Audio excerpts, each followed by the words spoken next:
Hi, so I studied the Israeli-Arab conflict for my conflict report this semester. This conflict is mainly surrounding a contested piece of land in the Middle East, commonly known as the Gaza Strip and the West Bank. The conflict is mostly between two groups of people, the Israelis and the Arabs. They both feel that this land is rightfully theirs because their religions consider it a holy land. These two groups of people have had this conflict for many, many years, and it has been ongoing. It kind of goes through spells where it will spike and then it will come back down.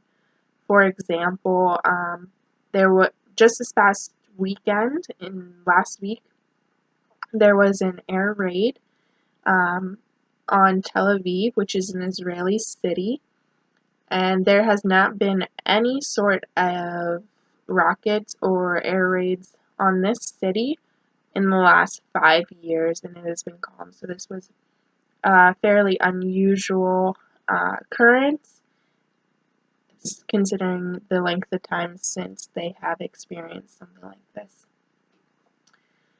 They both want this land, like I previously said, because it is considered a holy land for their religions, and due to the involvement and the impact of their religions on this conflict, neither group is really willing to give up any sort of claim to this land.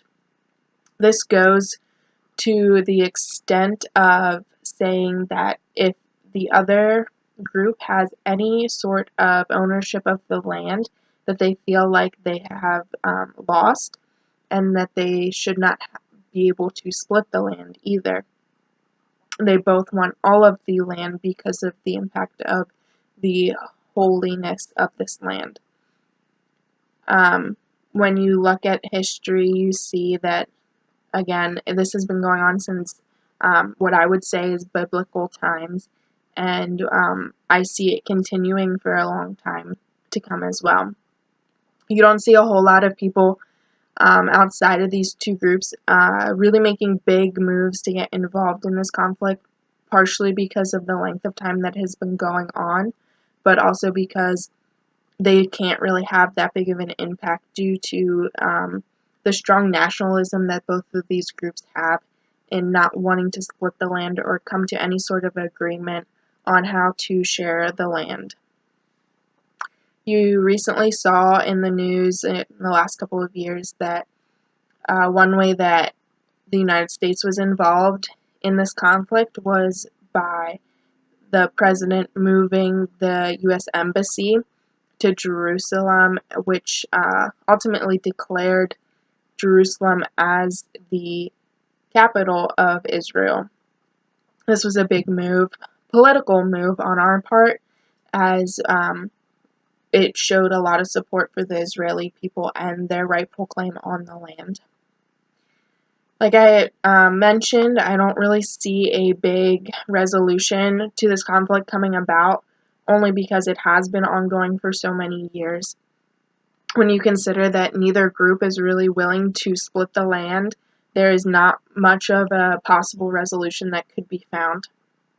I would say that it would require one of the groups to completely give up their rights to this land and to allow the other to have control of it.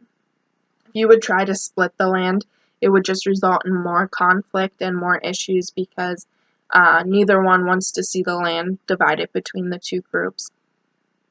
I also think that, personally, the right resolution to this conflict would be for the Arabs to give up their claim to this land. With my faith, I really believe that the Israeli people have a rightful claim to this land as it was given to them originally as their promised land. When you consider how much time they have lost in this land, it really should be given back to them as well because it was originally theirs. If you also look at the amount of land that the Arabs have control of, you would see that the significance of the amount of this land does not seem like a whole lot. However, it's due to the holy nature of this land that they really want it. However, I think that's another thing to consider when you look at the land being given to the Israeli people, because they do not have anywhere near as much land as the Arab people. Outside of one group giving up their claim and desire to have control of this land, there is not a resolution, and I don't see that resolution ever coming to be either. I think this conflict is going to continue for years to come, and we are going to see it escalate and have moments where it is more calm, and just take it as it comes. And if another nation chooses to step in to try and show support for the other, I would not be surprised, but I don't see anybody like the United Nations or anything like that really stepping in and trying to put an end to this conflict. Thanks for watching.